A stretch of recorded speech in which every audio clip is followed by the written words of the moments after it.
Bismillahirrahmanirrahim. Assalamualaikum warahmatullahi wabarakatuh. Innal hamdalillah nahmaduhu subhanahu wa nastahdihi wa nashkuruh wa nu'minu bihi wa natawakkalu alayhi wa na'udzu billahi min shururi anfusina wa min sayyiati a'malina. من يهده الله فلا مضل له ومن يضلله فلا هادي له. أشهد أن لا إله إلا الله وحده لا شريك له ولا شبيه ولا مثيل له ولا ضد ولا ند ولا زوجة ولا ولد له ولا أعضاء ولا هيئة ولا صورة ولا شكل ولا جهة ولا مكان له. كان الله ولا مكان وهو الآن على ما عليه كان. فلا تضربوا لله الأمثال ولله المثل الأعلى. وأشهد أن سيدنا وحبيبنا وعظيمنا وقائدنا وقرة أعيننا محمدا عبده ورسوله وصفيه وحبيبه وخليله. أدى الأمانة وبلغ الرسالة ونصح الأمة وتركنا على محجة البيضاء ليلها كنهارها لا يزيغ عنها إلا هالك. فجزاه الله عنا خير ما جزى نبي من أنبيائه. اللهم صل على سيدنا محمد صلاة تقضي بها حاجاتنا وتفرج بها كرباتنا وتكفينا بها شر أعدائنا وسلم عليه وعلى آله سلاما كثيرا. يقول الله تعالى في كتابه الكريم: أعوذ بالله من الشيطان الرجيم ومن يتق الله يجعل له مخرجا ويرزقه من حيث لا يحتسب ومن يتوكل على الله فهو حسبه فقد جعل الله لكل شيء قدرا ومن يتوكل على الله فهو حسبه إن الله بالغ أمره قد جعل الله لكل شيء قدرا. صدق الله العلي العظيم. وقال النبي صلى الله عليه وعلى آله وصحبه وسلم: من سلك طريقا يلتمس فيه علما سهل الله له به طريقا إلى الجنة. أما بعد.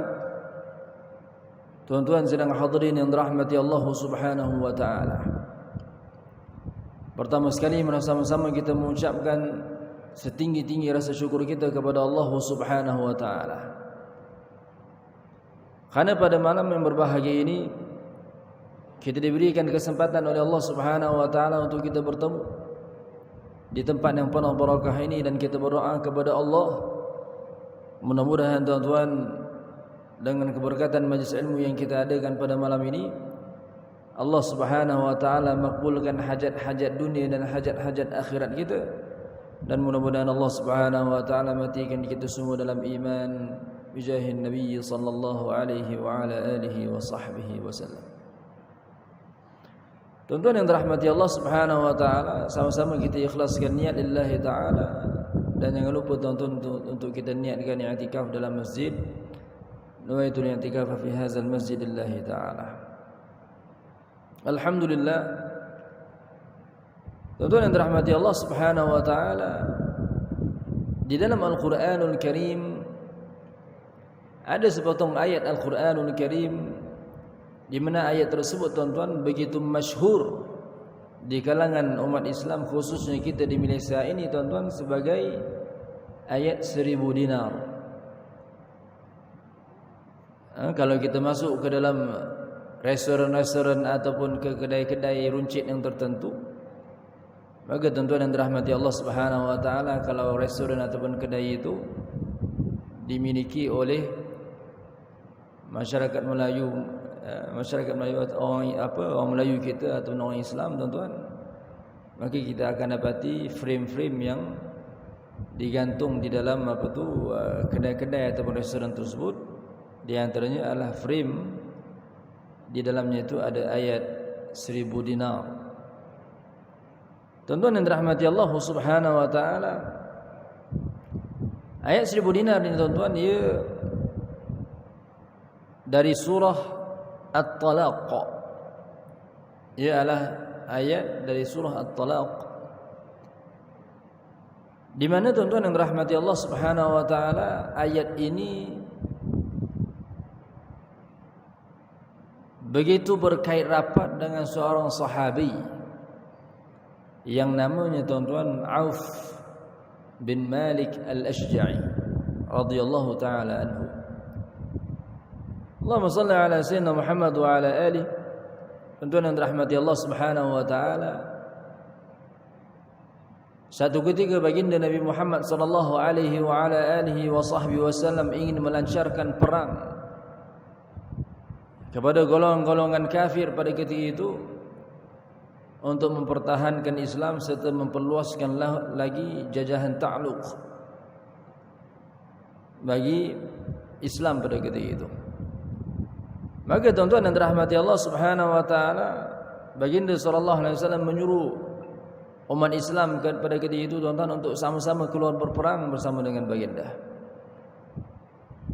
Maka tuan-tuan yang dirahmati Allah, ramai di kalangan umat Islam pada ketika itu menyahut seruan baginda sallallahu alaihi wasallam, seruan jihad tersebut. Termasuklah tuan-tuan Auf bin Malik Al-Ashja'i dan anak beliau. Allahumma salli ala sayyidina Muhammad wa ala alihi. Anak beliau ni tuan-tuan namanya sama seperti bapaknya, Auf. Bapaknya Auf, anaknya pun Auf. Allahumma salli ala sayyidina Muhammad wa ala alihi. Maka tuan-tuan, berlakulah peperangan. Maka subhanallahil azim, apabila selesai berperang tuan-tuan, ternyata bahawa ada di kalangan tentera-tentera muslimin yang telah pun ditangkap oleh tentera-tentera kufar untuk dijadikan tawanan perang, asir. Di kalangan mereka yang ditangkap dan dijadikan tawanan perang pada ketika itu tuan-tuan adalah anak kepada Auf bin Malik Al-Ashja'i. Subhanallahil azim. Jadi apabila si bapanya ni tuan-tuan mengetahui dan menyedari bahawasanya anaknya telah pun menjadi tawanan perang bagi tentera kafir, maka tuan-tuan yang dirahmati Allah Subhanahu wa taala, Auf bin Malik ini begitu sedih mengenangkan nasib anaknya. Kerana tuan-tuan, kalau seseorang itu dijadikan tawanan bagi tentera kafir, maka nescaya akan dilayan dengan layanan yang sangat-sangat kasar. Sama ada mereka ini tuan-tuan akan dibunuh dengan begitu kejam sekali oleh tentera-tentera kafir, atau mereka ini tuan-tuan akan diseksa dan dijadikan hamba abdi, dilayan dengan tanpa belas kasihan. Tuan-tuan yang dirahmati Allah Subhanahu wa taala mengenangkan anaknya yang sangat-sangat disayangi tersebut dijadikan tawanan perang, telah pun ditangkap dan dijadikan tawanan perang oleh tentera-tentera kafir. Mengenangkan nasib anaknya tersebut, maka Auf bin Malik Al-Ashja'i begitu sedih. Walaupun tuan-tuan dia kembali ke pangkuan keluarganya itu dalam keadaan selamat, tetapi disebabkan anaknya yang ditawan itu, maka dia menjadi begitu sedih tuan-tuan. Dan kesedihannya itu tuan-tuan bukan hanya dirasai oleh dirinya saja, bahkan ibu ataupun isterinya tuan-tuan turut merasai kesedihan di atas apa yang menimpa anaknya tersebut. Allahumma salli ala sayyidina Muhammad wa ala alihi. Kesedihan mereka ni tuan-tuan akhirnya tidak dapat lagi nak dibendung. Sangat-sangat sedih. Sehingga akhirnya tuan-tuan Auf bin Malik pergi bertemu dengan baginda sallallahu alaihi wa ala alihi wa sahbihi wasallam dan mengadu kepada baginda sallallahu alaihi wasallam tentang masalah yang mereka hadapi pada ketika itu, yaitu berkait dengan perasaan sedih yang tak tertanggung lagi di atas kehilangan anak mereka disebabkan anak mereka itu ditawan oleh golongan kufar. Allahumma salli ala sayyidina Muhammad wa ala alihi. Maka baginda sallallahu alaihi wa ala alihi wa sahbihi wasallam memberi nasihat kepada Auf. Wahai Auf, hendaklah engkau memperbanyakkan zikir la haula wala quwwata illa billah. Jadi tuan-tuan yang dirahmati Allah Subhanahu wa taala, baginda sallallahu alaihi wasallam menyuruh agar Auf bin Malik tuan-tuan pada ketika itu memperbanyakkan zikir la haula wala quwwata illa billah. Maka apabila Auf mendengar nasihat baginda sallallahu alaihi wasallam tersebut, beliau pegang dengan nasihat itu. Beliau kembali semula ke rumahnya tuan-tuan, bertemu dengan isterinya. Lalu beliau berkata, aku telah bertemu dengan Rasulullah sallallahu alaihi wasallam dan mengadu akan nasib yang menimpa anak kita. Dan ternyata baginda sallallahu alaihi wasallam memberikan nasihat kepada kita agar kita memperbanyakkan zikir la haula wala quwwata illa billah.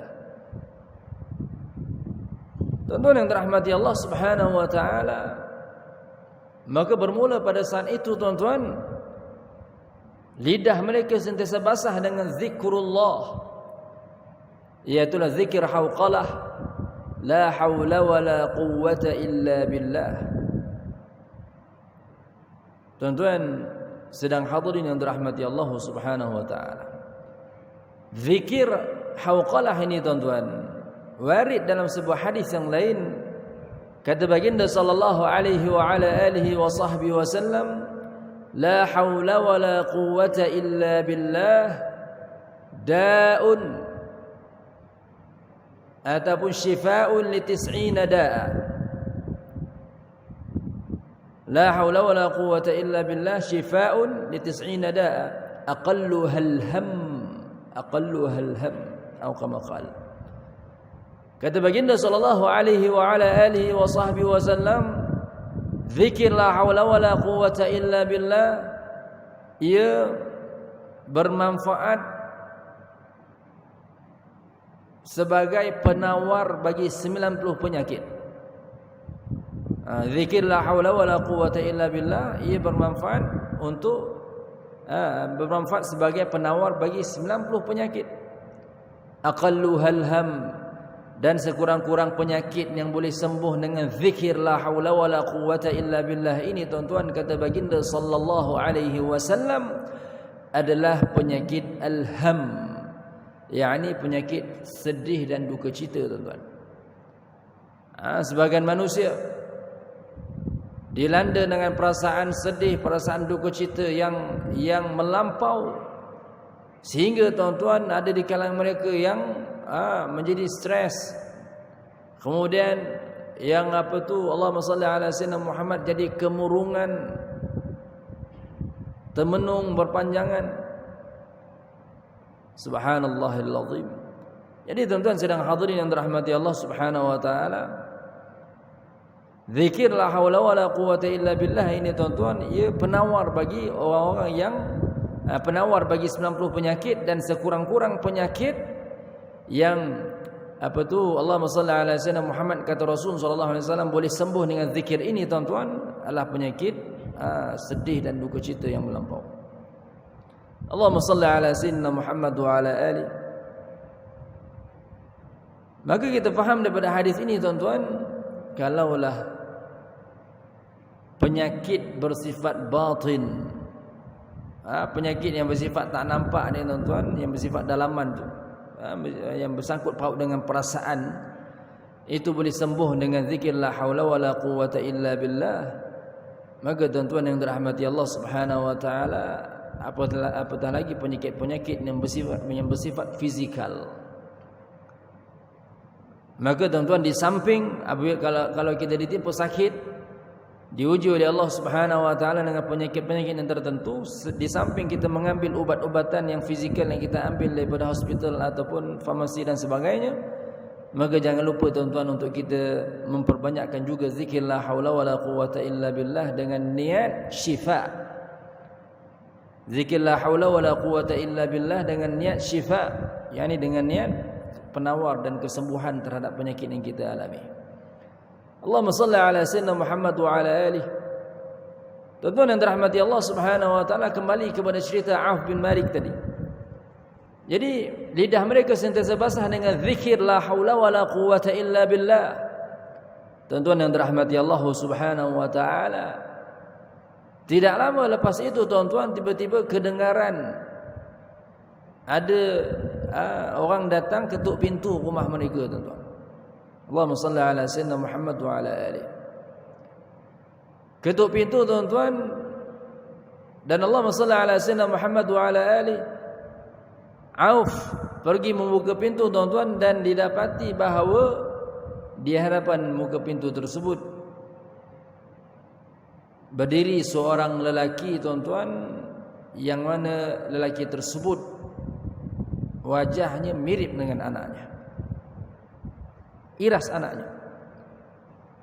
Maka tuan-tuan yang dirahmati Allah Subhanahu wa taala, bagaikan tak percaya tuan-tuan. Adakah engkau Auf, anakku? Maka tuan-tuan yang dirahmati Allah Subhanahu wa taala, dia berkata, ya, sayalah anak bapa. Subhanallahil azim. Bayangkan tuan-tuan, anaknya telah pun ditangkap, dijadikan tawanan perang oleh orang kafir di satu tempat yang jauh, dibelenggu dengan rantai besi yang sangat ketat. Akan tetapi tuan-tuan, pada ketika itu tiba-tiba anaknya berada di hadapan pintu rumahnya, dah pun selamat. Allahumma salli ala sayyidina Muhammad wa ala alihi. Lalu kata si bapa, wahai anakku, bagaimanakah engkau berjaya meloloskan dirimu? Lalu kembali ke pangkuan family, ke pangkuan keluarga. Maka tuan-tuan yang dirahmati Allah Subhanahu wa taala, kata anaknya tersebut, wahai bapa, aku pada asalnya dibelenggu kedua tangan dan kedua kakiku dengan besi yang ketat, rantai besi yang ketat. Akan tetapi pada satu malam, tiba-tiba aku merasakan bahawa rantai besi yang membelenggu kedua tangan dan kedua kakiku ini, tiba-tiba ia mengembang. Ia mengembang sehingga dengan mudah aku dapat mengeluarkan kedua tangan dan kedua kakiku ini daripada cengkaman rantai besi tersebut. Subhanallahil azim. Allah Subhanahu wa taala qadirun ala kulli syai'. Allah Subhanahu wa taala maha berkuasa ke atas segala sesuatu. Fa'alul lima yurid, maha melakukan apa jua yang dikehendakinya. Masyaallahu kana wa ma lam yasha' lam yakun. Apa yang Allah Subhanahu wa taala kehendaki untuk berlaku, pasti ia akan berlaku, dan apa yang Allah Subhanahu wa taala tidak kehendak untuk ia berlaku, pasti ia tidak akan berlaku. Maka Allah Subhanahu wa taala kehendak besi yang membelenggu kedua tangan dan kedua kaki anak tadi ni tuan-tuan menjadi besar, sehingga dengan mudahnya dia dapat mengeluarkan kedua tangan dan kedua kakinya daripada besi tersebut. Maka tuan-tuan yang dirahmati Allah Subhanahu wa taala, tidak ada seorang pun yang mampu menghalang daripada berlakunya kehendak Allah Subhanahu wa taala tersebut. Allahumma salli ala sayyidina Muhammad wa ala alihi. Maka aku pun mengeluarkan kedua tangan dan kedua kakiku daripada belenggu besi tersebut. Kemudian aku melihat ada seekor binatang tunggangan. Maka aku pun mengambil binatang tunggangan tersebut dan menaikinya. Sebelum aku meninggalkan tempat tersebut, aku mendapati ada satu kawanan yang begitu besar yang terdiri daripada kambing biri-biri. Satu kawanan yang begitu besar, bilangan kambing yang begitu besar ketika itu, tuan-tuan. Maka aku berfikir, kambing-kambing ini akan kubawa sekali kembali ke kampung halamanku, kerana bagiku ia adalah satu ghanimah. Ghanimah yakni harta rampasan perang. Allahumma salli ala sayyidina Muhammad wa ala alihi.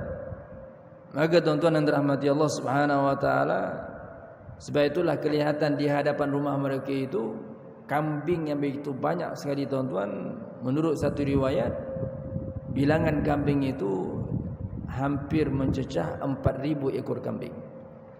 Subhanallahil azim. Maka tuan-tuan yang dirahmati Allah Subhanahu wa taala, apabila si bapa tadi ni, tuan-tuan, mendengar cerita anaknya tersebut, maka Allahumma salli ala sayyidina Muhammad wa ala alihi, bapanya pun berkata, nanti dulu, kau tunggu kat sini, aku nak pergi bertemu dengan baginda sallallahu alaihi wasallam, nak tanya apa hukum tentang kambing yang nak tahu hukum berkaitan dengan kambing yang kau bawa balik ini. Allahumma salli ala sayyidina Muhammad wa ala alihi. Maka si bapa pun, tuan-tuan, pada malam itu juga pergi ke rumah baginda sallallahu alaihi wasallam. Lalu tuan-tuan yang dirahmati Allah Subhanahu wa taala, bila sampai di depan rumah baginda sallallahu alaihi wasallam, diketuk pintu baginda sallallahu alaihi wasallam dan Rasulullah keluar. Tuan-tuan yang dirahmati Allah Subhanahu wa taala, Rasulullah berkata kepada Auf tadi ni, tuan-tuan, aku telah pun tahu apa yang berlaku kepadamu. Sesungguhnya Allah Subhanahu wa taala telah menurunkan ayat, "Wa man yattaqillaha yaj'al lahu makhraja wa yarzuqhu min haitsu la yahtasib. Wa man yatawakkal 'ala Allah fa huwa hasbuh. Innallaha balighu amrihi. Qad ja'ala Allahu likulli syai'in qadra." Tuan-tuan yang dirahmati Allah Subhanahu wa taala, maka ditanya kepada baginda sallallahu alaihi wasallam tentang kambing-kambing yang dibawa balik oleh anaknya tersebut. Maka kata baginda sallallahu alaihi wasallam, difahami daripada kalam baginda tersebut bahawa kambing-kambing itu halal untuk mereka, tuan-tuan. Subhanallahil azim.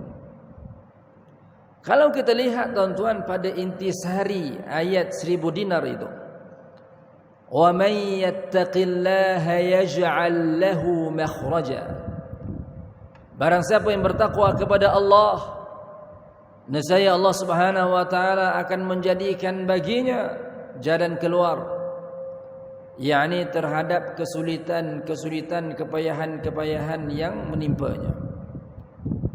Wa yarzuqhu min haitsu la yahtasib, dan nescaya Allah Subhanahu wa taala akan merezekikan kepadanya rezeki dari sumber ataupun dari jalan yang tidak disangka-sangka. Subhanallahil azim. Wa man yatawakkal 'ala Allah fa huwa hasbuh.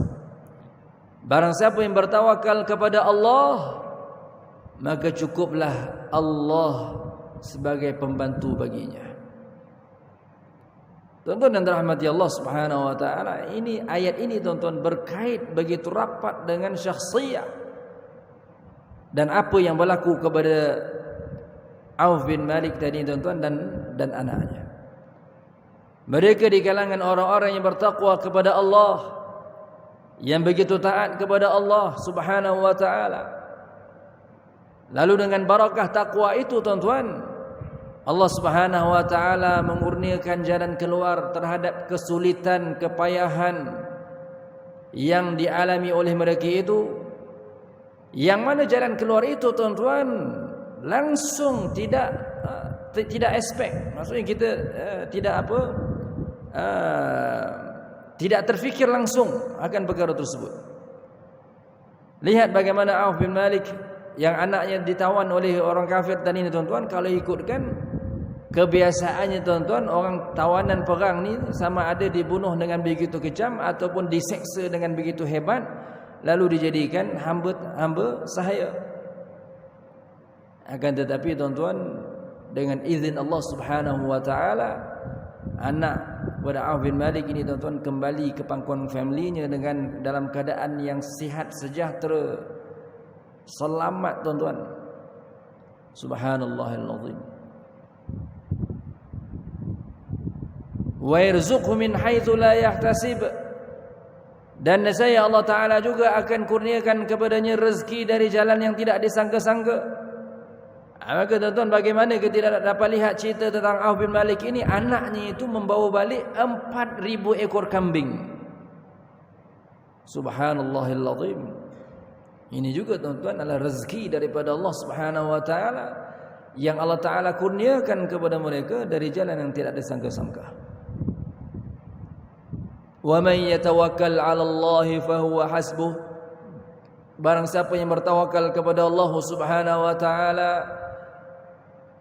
maka cukuplah Allah Subhanahu wa taala itu sebagai pembantu baginya.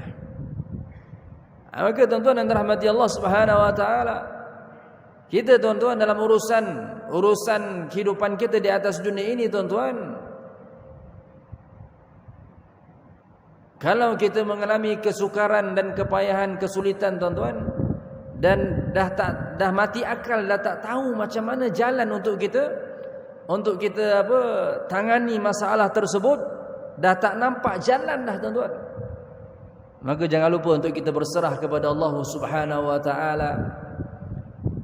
Maka insya-Allah tuan-tuan, orang yang menyerahkan urusannya sepenuhnya kepada Allah Subhanahu wa taala dalam keadaan dia meyakini bahawa tidak ada yang memberi manfaat secara hakiki dan tidak ada yang menolak mudarat secara hakiki melainkan Allah Subhanahu wa taala. Maka tuan-tuan, insya-Allah apabila seseorang itu ditimpa kesulitan, kepayahan dan dia tak nampak jalan dah tuan-tuan untuk nak keluar daripada kesulitan dan kepayahan tersebut, maka Allah Subhanahu wa taala akan kurniakan kepadanya jalan keluar bagi kesulitan tersebut dari jalan yang tidak disangka-sangkanya tuan-tuan. Allahumma salli ala sayyidina Muhammad wa ala alihi. Lihat tuan-tuan bagaimana Auf bin Malik yang begitu sedih pada ketika itu tuan-tuan, tak tahu macam mana nak buat dah. Dah tak terdaya nak buat apa dah tuan-tuan. Anak dah ada, dah diambil oleh orang kafir. Lalu apabila mereka menyerahkan urusan mereka kepada Allah Subhanahu wa taala, Allah Subhanahu wa taala membantu mereka. Subhanallahil azim. Maka dari sini tuan-tuan kita mengambil manfaat, kita mengambil faedah. Kalau kita ada apa-apa masalah, kita cuba bincang. Cuba bincang untuk nak cari jalan penyelesaian, dan kalau dah tak ada, tak jumpa jalan dah tuan-tuan, kesemua jalan-jalan yang ada, option, pilihan-pilihan yang ada tuan-tuan tertutup, jalannya tertutup, maka kembalikan urusan kita kepada Allah Subhanahu wa taala. Insya-Allah tuan-tuan akan terbuka jalan tuan-tuan terhadap kekusutan dan kesulitan yang kita hadapi tersebut, dari jalan yang kita pun kadang-kadang tuan-tuan tak sangka. Allahumma salli ala sayyidina Muhammad wa ala alihi. Tuan-tuan sidang hadirin yang dirahmati Allah Subhanahu wa taala. Jadi ayat 1000 dinar ni tuan-tuan, ia begitu rapat dengan zikir la haula wala quwata illa billah.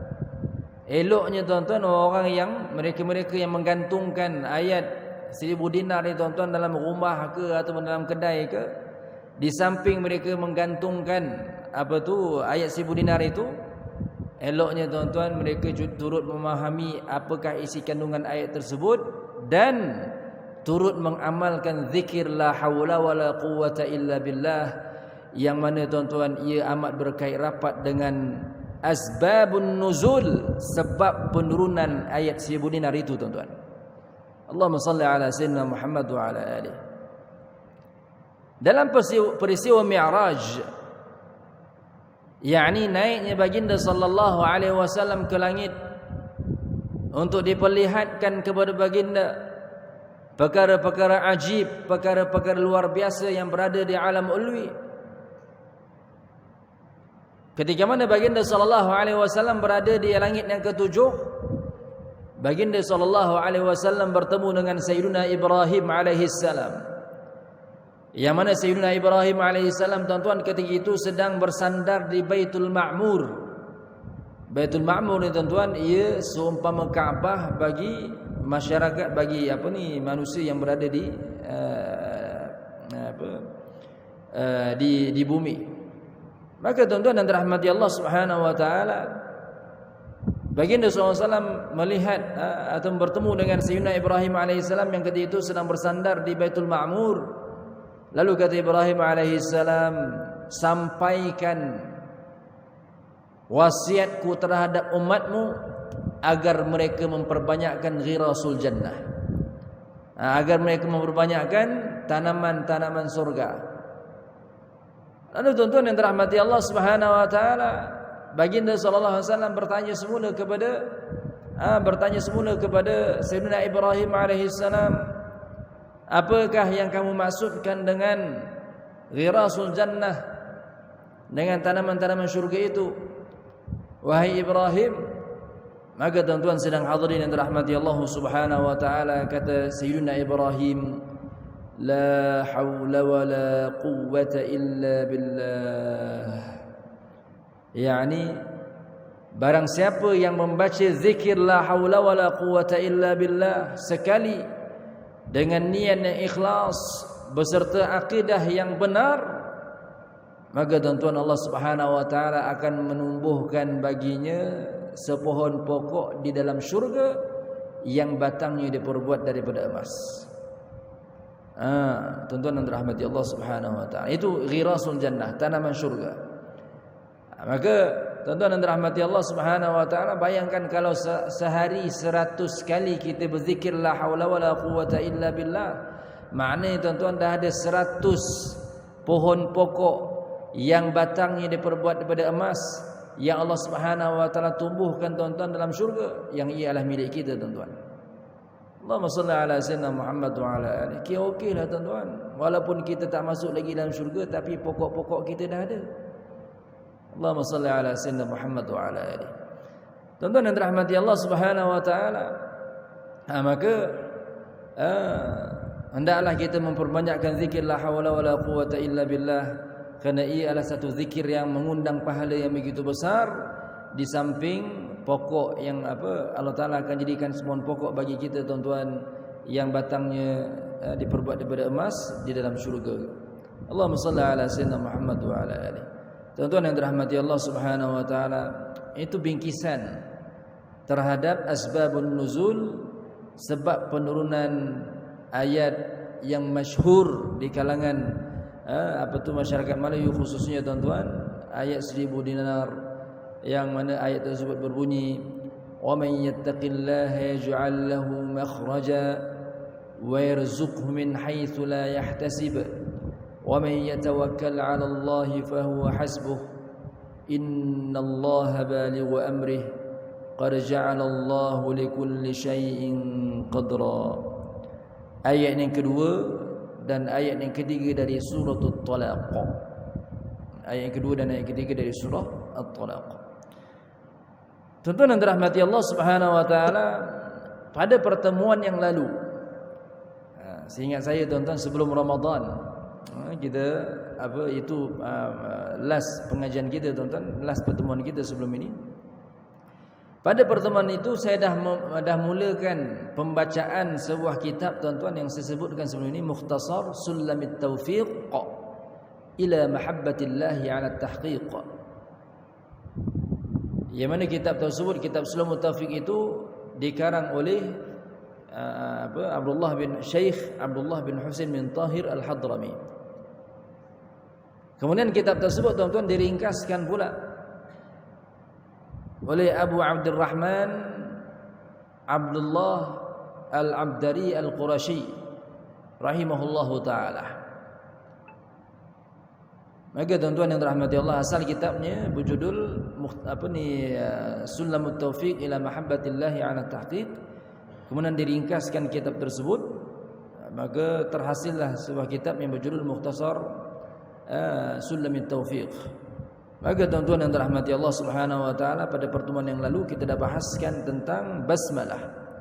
Bismillahirrahmanirrahim, dan pada malam ini insyaallah kita sambung sikit tuan-tuan. Sebelum masuknya waktu Isya ni tuan-tuan, ada sedikit masa lagi, kita sambung sedikit pembacaan kitab tersebut. Qala al-muallif rahimahullah, alhamdulillahi rabbil alamin, al-hayyil qayyum, al-mudabbir li jami'il makhluqin. Segala puji bagi Allah. Jadi perkataan alhamdulillahi rabbil alamin ini tuan-tuan, maknanya segala puji bagi Allah, Tuhan yang memiliki seluruh alam ini. Perkataan Rabb, Rabb maknanya tuan-tuan Malik, yaitu pemilik. Al-alamin ialah kata jamak bagi perkataan alam. Dan kata ulama, summiyal alamu alaman li'annahu alamatun ala wujudillah. Dinamakan alam ini sebagai alam kerana ia merupakan tanda ataupun bukti atas kewujudan Allah Subhanahu wa taala. Apakah ta'arif alam? Alam ni tuan-tuan, ta'arifnya di sisi ulama, kullu ma siwallah, segala sesuatu yang selain Allah, maka ia adalah alam. Dan dinamakan alam itu sebagai alam kerana ia menjadi alamah, menjadi tanda bukti atas kewujudan Allah Subhanahu wa taala. Setiap tulisan pasti ada yang menulisnya. Setiap pukulan pasti ada yang memukulnya. Setiap binaan pasti ada yang membinanya. Maka tuan-tuan, begitulah juga alam yang terbentang luas yang sangat hebat ciptaannya ini tuan-tuan, ia tidak wujud dengan sendirinya, akan tetapi ia wujud dengan ciptaan Allah. Allah yang mengadakan segala sesuatu yang berada di dalam alam ini. Allah yang menciptakan segala sesuatu yang berada dalam alam ini tuan-tuan, daripada tiada kepada ada. Maka tuan-tuan yang dirahmati Allah Subhanahu wa taala, segala sesuatu yang berada di dalam alam ini tuan-tuan, yang dinamakan alam itu, ia menjadi petanda atas wujudnya Allah Subhanahu wa taala. Tuan-tuan yang dirahmati Allah Subhanahu wa taala, Allahumma salli ala sayyidina Muhammad wa ala alihi. Maka segala puji bagi Allah. Bila kita sebut alhamdulillah ni tuan-tuan, ia mengingatkan kepada kita tuan-tuan tentang syukur.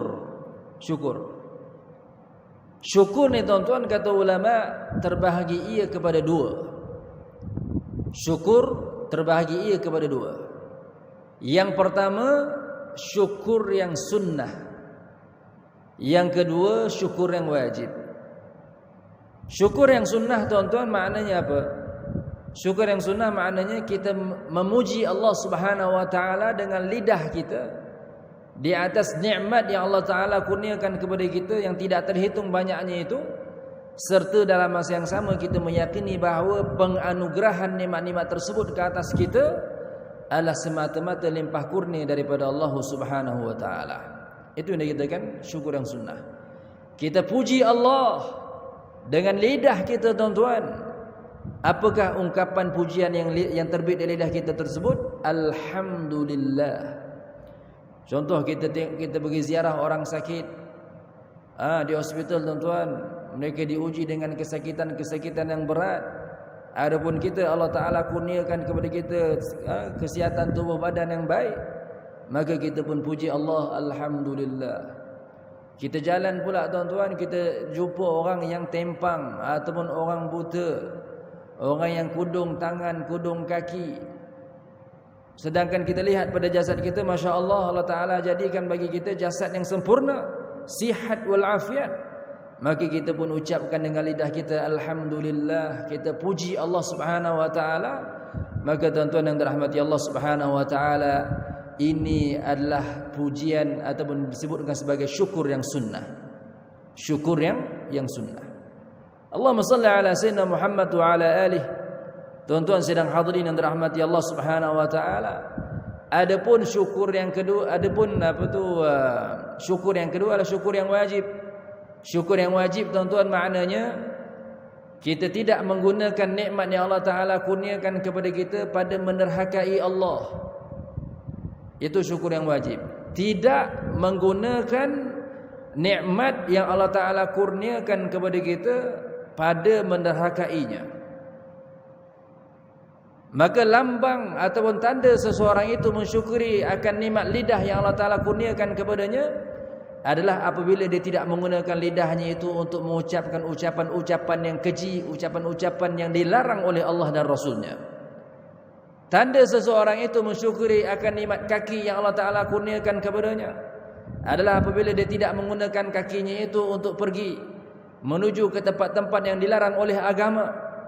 Tanda seseorang itu mensyukuri akan nikmat kedua tangannya adalah apabila dia tidak menggunakan kedua tangannya itu tuan-tuan untuk melakukan perkara-perkara yang haram seperti mana yang digariskan oleh golongan para ulama dan kitab-kitab mereka. Begitulah tuan-tuan, yang dikatakan syukur itu tuan-tuan, syukur yang wajib itu adalah apabila kita tidak menggunakan segala perkara, segala nikmat yang Allah Ta'ala kurniakan kepada kita tuan-tuan pada perbuatan-perbuatan maksiat, derhaka kepada Allah Subhanahu wa taala. Kita bagi dalam pada azan sebentar insya-Allah.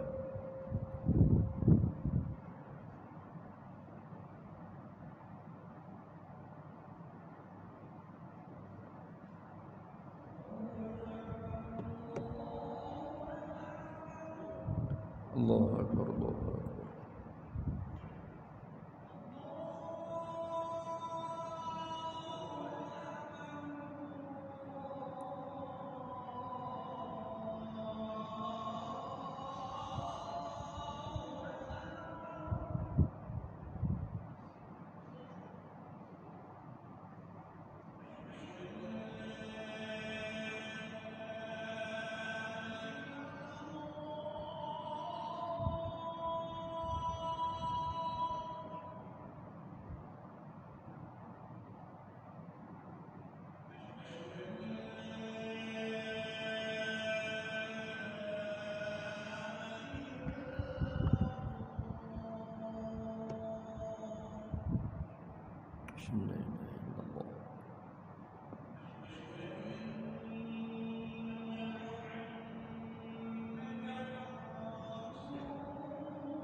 لا إله إلا الله محمد رسول الله صلى الله عليه وسلم اللهم رب هذه الدعوة التامة وآت سيدنا محمد الوسيلة الفضيلة والشرف والبيت العربي والمصدق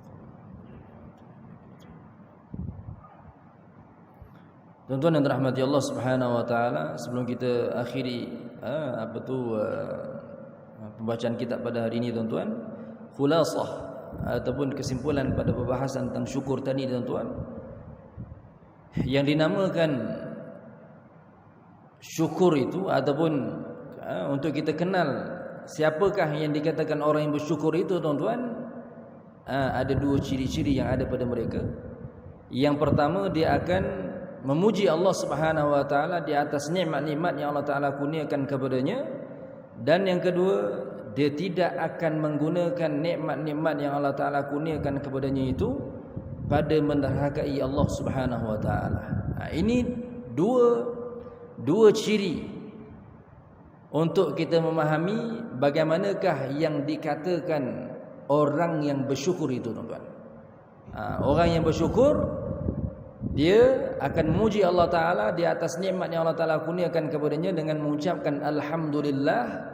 Dan yang kedua, dia tidak akan menggunakan nikmat yang Allah Ta'ala kurniakan kepadanya pada menderhakai Allah Subhanahu wa Ta'ala. Jadi difahami di sini tuan-tuan, apabila seseorang itu mengucapkan ucapan-ucapan kesat, ucapan-ucapan maksiat dengan lidahnya, maka tuan-tuan yang dirahmati Allah Subhanahu wa taala, pada ketika itu orang tersebut dikira tidak mensyukuri nikmat lidah yang Allah Taala kurniakan kepadanya. Apabila dia gunakan matanya untuk melihat perkara-perkara yang haram, maka tatkala dia melihat perkara yang haram itu, dia tidak mensyukuri akan nikmat mata yang Allah Taala kurniakan kepadanya. Apabila dia gunakan nikmat kesihatan yang Allah Taala kurniakan padanya pada melakukan perkara-perkara yang haram, maka ketika itu tuan-tuan, dia dikira sebagai orang yang tidak mensyukuri akan nikmat kesihatan yang Allah Taala kurniakan kepadanya. Begitulah tuan-tuan. Allahumma salli ala sayyidina Muhammad wa ala alihi.